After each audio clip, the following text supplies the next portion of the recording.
మొత్తాన్ని ఎరవేసి కోట్లు కొల్లగొట్టిన కిలేడి లీలలు ఒక్కొక్కటిగా వెలుగులోకొస్తున్నాయి. అందచందాలను మగాళ్లకు ఎరవేసి బుట్టలో వేసుకుని బ్లాక్ మెయిల్ తో కోట్లు కొల్లగొట్టిన జాయ్ జమీలా కథలు కోకొల్లలు.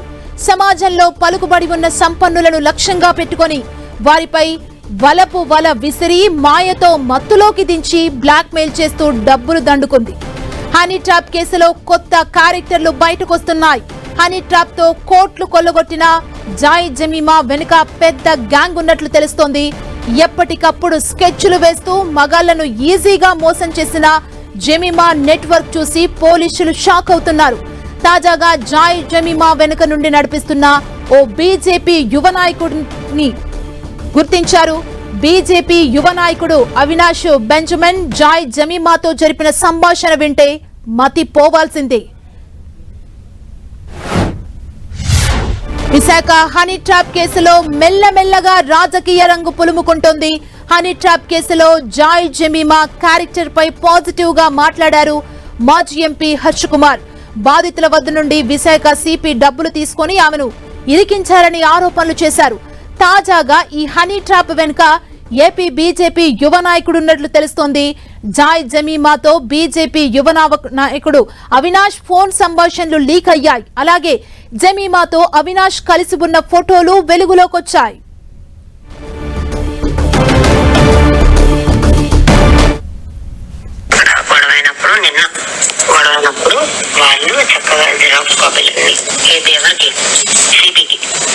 తెలుసు, నాకు చెప్పాడు కమిషనర్ లెటర్ ఉండాలి. ఒక విషయం చెప్తాను, ఇది ఫ్యామిలీ మ్యారిటల్ విషయం కాబట్టి this is not a crime or this is not offensive matter. కాబట్టి we can go to even more higher contacts. ఇప్పుడు మనం బాద్షాన్ గానీ దామన్ గానీ ఇన్వాల్వ్ అయ్యారంటే మొత్తం ఐజాక్ గడికి ఆడు ఉండదు, ఆడు షాప్ ఉండదు, ఏది ఉండదు. అంతవరకు చేసే సత్తా మనకు ఉంది. కాకపోతే ఇది ఫ్యామిలీ మ్యాటర్. నేనైనా సరే అంతే. ఒక విషయం చెప్తే చీటింగ్ ఫ్యామిలీ ఏదైనా రిలేషన్షిప్ సెగ్మెంట్ లో ఉన్న మ్యాటర్ కాదు. ఇది సైడ్ సెటిల్మెంట్ లేదా మర్డర్ కేసు కాదు కదా, ఏదో కొట్టుకున్నారని 9 కేసులు కాదు కదా ఇది. ఇప్పుడు నేను వచ్చి డైరెక్ట్ గా వాళ్ళని నిలబడిపోయి నేను ఇప్పుడు సపోర్ట్ ఇద్దాం అన్నా సరే అది సింపుల్ గా ఓకే నీకు నాకు ఎఫ్ఐఆర్ ఉంది కాబట్టి ఇప్పుడు నేను సపోర్ట్ ఇస్తున్నానని చెప్పేసి ఇప్పుడు అవినాష్ గాడ అన్నట్టుగా మాట్లాడుతుంది. నీకు చెప్తున్నా అదే. ఇప్పుడు బేసిక్ ఏంటంటే మనం అంత ఇష్టం స్కోప్ ఇవ్వకూడదు. స్కోప్ ఇవ్వకుండా ప్రొసీడ్ చేయాలంటే సింపుల్ గా వాడు సిపి దగ్గరికి వెళ్ళాడు కాబట్టి నువ్వు సిపి దగ్గర లెటర్ పెట్టి ఇప్పుడు రేపు పొద్దున్నాడు వచ్చి సిఏ వచ్చి సిపి దగ్గర నుంచి నేను ఆల్రెడీ లెటర్ పెట్టుకున్నానని చెప్పి నేను పెట్టాను. సరే నువ్వు వెళ్తావు నేనే వెళ్తాను, నువ్వు వెళ్తావు నేనే వెళ్తాను, నువ్వు కోర్టుకి వెళ్తావా సరే కోర్టుకి వెళ్ళిన తర్వాత నేను నిన్నైతే వదలను.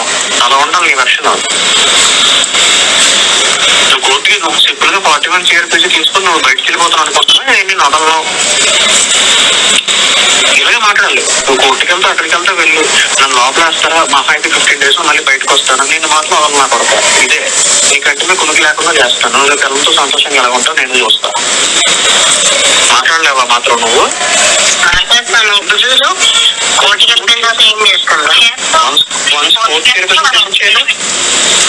ఎందుకు చేయాలి మరి? సెటిల్మెంట్ అందరూ అడగవుతున్నాయి బయట, కోర్టుకి వెళ్ళిపోతే అయిపోతున్నాయి ఏంటి? నువ్వు అదే చెప్తావు. ఇప్పుడు ఏ కాన్సెప్ట్ లో ఉంటాడంటే కోర్టుకి వెళ్తే దానికి టైం నాకు అట్లీస్ట్ లోక్ అదాలత్ తీర్చడానికి మినిమం 6 months టైం పడుతుంది. సో ఈ లోగా నేను మొత్తం సర్దిసుకుంటానని అనుకుంటాడు. ఆడు కూడా అదే కాన్సెప్ట్ లో ఉంటాడు. వెళ్ళకూడదు కదా, వెళ్ళకూడదు. ఎఫ్ఐఆర్ ఫైల్ అయితే మాస్టర్ వెళ్ళడానికి కాదు అయిపోతుంది. విషయం చెప్తాను చూడు, ఈ బేసిక్ గా మోస్కో అయిపోతుంది. నెక్స్ట్ ఇంకోటి ఏంటంటే కొంతమంది సజెషన్ అడిగిస్తారంటే సరే ఇప్పుడు కాకపోతే ఇంకో మోస్కో ఉంటావు. కాకపోతే విషయం ఏంటంటే నీకు కోర్టుకి వెళ్ళిపోతే నువ్వు ఫ్రీ అయిపోతావు. కోర్టులో జడ్జిలు కొనేస్తాం అది కొనేస్తాం అంటారు. మనం కూడా జడ్జిలు కొనేస్తాం కదా, ఇష్యూ ఏం కాదు. ఓకేనా? ఆ విషయం పక్కన పెడితే మనం మాట్లాడాల్సిన విధం ఏంటంటే కోర్టుకి వెళ్ళిపోతే నువ్వు ఫ్రీ అయిపోతావు అనుకో, నీ కంటికి కొనుక్కు లేకుండా చేసే బాధ్యత నాది. నేను ఎంతవరకైనా వెళ్తాను. నువ్వు మహా అయితే మళ్ళీ నన్ను ఇంకో కేసు పెట్టి జైల్లో వేస్తావు. 15 రోజుల్లో మళ్ళీ బయటకు వస్తాను, చేస్తాను. ఇంతే. ఇలా భయపెట్టాలండి.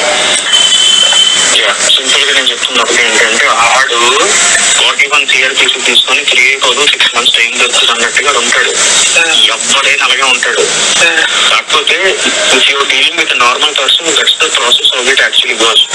But once if we enter in to the situation it won't be its war with normal person. ఒకటే చెప్తావు, నువ్వు సింపుల్ గా 41 CRPC తీసుకొని తప్పించుకుని వెళ్ళిపోతున్నది అనుకోకు. కోర్టుకి వెళ్ళినా ఎక్కడికి వెళ్ళినా నీకు అంటున్న పులికి రకం చేసే బాధ్యత నాది.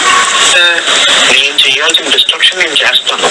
మహా అయితే నా మీద నువ్వు కేసు పెడతావు, జైలు వేస్తాడు, మళ్ళీ 15 రోజులు బయటకు వచ్చేస్తాను. నీకు ఎలాగైతే బెయిల్ ఇచ్చారో నాకు కూడా వెళ్ళి బెయిల్ ఇస్తారు. నీకు మాత్రం నువ్వు తెచ్చుకున్నావు. ఇది నీ వెర్షన్, ఇదే నీ వెర్షన్. ఒక ఆడపిల్ల అంత గట్టిగా మాట్లాడిందంటే ఎంత మొగుడికైనా పోద్ది. ఆడు సొసైటీలో ఉన్నాడు, దీంట్లో ఉంది. విను విను, ఇలాంటి వాళ్ళు చదువు కోసం ప్రాణాలన్నీ పెట్టేసే టైప్ బేసిక్. నువ్వు దాని మీద కొట్టాలి కరెక్ట్ గా. నీకు లోపల ఎంత భయం ఉన్నా ఏదన్నా సరే బయటకు చూపించద్దు. ఇలాగే మాట్లాడు. నువ్వు కోర్టుకి తప్పించుకుంటాను అనుకో, నేను మాత్రం నేను వదలను. ఇది నా పర్సనల్ గ్రడ్జ్ అన్నట్టుగా మాట్లాడుతాను. బయటికి చెప్పాను అంతే. పర్సనల్ గ్రడ్జ్ అని మాట నేను నోట్ నుంచి రాదు. అవి నేను 1 hour చేస్తాను. ఫోన్ ఎత్తుతావా బిజీ చెప్తావా?